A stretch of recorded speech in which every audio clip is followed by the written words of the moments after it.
इश्क सुभान अल्लाह के आज के एपिसोड में आप देखने वाले हैं एक ऐसा ट्विस्ट जो सबके इमोशंस और डिसीजंस को हिला के रख देगा। कबर और जरा के बीच जस्टिस और पर्सनल इमोशंस की तकरार, रिजवान की ईगो और स्ट्रेटजी और शरिया बोर्ड की एक्सपेक्टेशंस सब एक ही सीन में कोलाइड करते हैं। देखिए कैसे जरा की हिम्मत और कबीर की डिटर्मिनेशन सिटी के नज़र और लीगल चैलेंजेस के बीच बैलेंस बनाती है। क्या कबीर और ज़ारा इस मुश्किल सिचुएशन में अपनी पर्सनल और प्रोफेशनल इंटेग्रिटी को बचाएंगे? ड्रामा, सस्पेंस और इमोशनल इंटेंसिटी का अल्टीमेट कॉम्बो। इश्क सुभान अल्लाह में आज एक और धमाकेदार ट्विस्ट सामने आया है जहां कबीर अहमद और रिजवान मियान का क्लैश देखने को मिलता है। दोनों ही अपनी ड्यूटी और रिस्पॉन्सिबिलिटी का हिसाब रखते हुए ज़ारा के केस को सॉल्व करने की कोशिश कर रहे हैं। रिजवान मियान कहते हैं कि हम ज़ारा के बड़े भाई हैं और हमें अपनी जिम्मेदारी निभानी चाहिए। वही कबीर अहमद कहता है कि हम ज़ारा के शोहर हैं और असली स्ट्रगल और जस्टिस देना हमारा फ़र्ज है। दोनों के ईगो और ड्यूटी के बीच टेंशन बढ़ता है। इस बीच रुखसाना और उनकी टीम भी ज़ारा के सपोर्ट में खड़ी होती हैं और देख रही हैं कि दोनों मियानों का क्लैश कैसे ज़ारा की लाइफ और केस के आउटकम को अफेक्ट कर रहा है। सीन सीन में ड्रामा और सस्पेंस का लेवल बढ़ता है जब दोनों प्रूफ और एविडेंस को एनालाइज करते हैं और सिटी के लोग और लीगल अथॉरिटीज भी सिचुएशन को क्लोजली मॉनिटर करते हैं।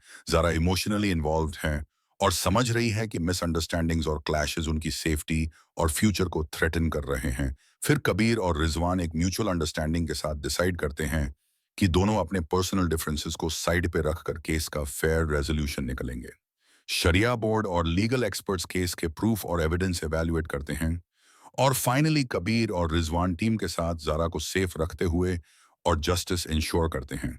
इस पूरी सीक्वेंस में इमोशनल डायलॉग्स, टेंशन, ड्रामा और सस्पेंस का परफेक्ट मिक्स है, जहां ऑडियंस देख सकती है कि फैमिली डायनामिक्स, लव, रिस्पॉन्सिबिलिटी और जस्टिस का इंटरप्ले कैसे अनफोल्ड होता है। स्टोरी के आगे आने वाले ट्विस्ट्स के लिए सस्पेंस मेंटेन किया गया है और कैरेक्टर्स इमोशनली और स्ट्रेटेजिकली इन्वॉल्व्ड हैं, जिससे व्यूअर्स इमोशनली और इंटेलेक्चुअली एंगेज होते हैं। यह सिंगल पैराग्राफ सेक्शन इश्क सुभान अल्लाह का इंटेंस, सस्पेंसफुल और इमोशनल कंटेंट कवर करता है, जहां कबीर, रिजवान, ज़ारा और रुखसाना के पर्सपेक्टिव्स और इंटरैक्शंस हाईलाइट किए गए हैं और नेक्स्ट एपिसोड्स के लिए एंटिसिपेशन क्रिएट की गई है। इश्क सुभान अल्लाह में आज का सीन और भी इंटेंस हो जाता है जब कबीर अहमद अपनी डिटर्मिनेशन के साथ ज़ारा और उनके केस के लिए एक्शन लेते हैं। रिजवान मियान भी अपनी अप्रोच और ईगो के साथ सिचुएशन हैंडल करते हैं। दोनों के बीच क्लैश और डिबेट बढ़ता है। इस दौरान ज़ारा इमोशनली इन्वॉल्व्ड होती हैं। उनके डिसीजंस और रिएक्शंस से केस और उनकी पर्सनल लाइफ दोनों का इम्पैक्ट होता है। रुखसाना और उनकी टीम ज़ारा का सपोर्ट करते हैं और प्रूफ और एविडेंस को क्लोजली मॉनिटर करते हैं। शरिया बोर्ड के ऑफिशियल्स, लीगल अथॉरिटीज और सिटी के लोग भी इस केस पर नज़र बनाए रखते हैं। टेंशन और ड्रामा को और बढ़ाता है।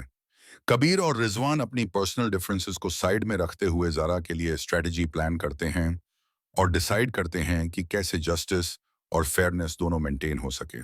सीन में इमोशनल डायलॉग्स और सस्पेंस का कॉम्बिनेशन देखने को मिलता है, जहां कबीर ज़ारा को रीअश्योर करते हैं और रिजवान को कन्विंस करते हैं कि ज़ारा के लिए बेस्ट पॉसिबल आउटकम निकलना ज़रूरी है। ज़ारा की इमोशनल जर्नी और कबीर रिजवान के टैक्टिकल मूव्स ऑडियंस को एंगेज करते हैं और स्टोरी के ट्विस्ट्स और सस्पेंस के लिए एंटिसिपेशन बनाते हैं। इस सीक्वेंस में व्यूअर्स देखते हैं कैसे एक तरफ फैमिली डायनामिक्स और पर्सनल ईगो का इम्पैक्ट केस और ज़ारा के सेफ्टी पर पड़ता है, उसे दीदी ये संत हैं, और दूसरी तरफ स्ट्रेटेजिक मूव्स और अलायंसेस इंश्योर करते हैं कि जस्टिस फुलफिल हो। ओवरऑल ये सेक्शन इश्क सुभान अल्लाह के ड्रामा, टेंशन और इमोशनल इंटेंसिटी को हाईलाइट करता है और नेक्स्ट एपिसोड्स के लिए क्यूरियोसिटी और एक्साइटमेंट क्रिएट करता है।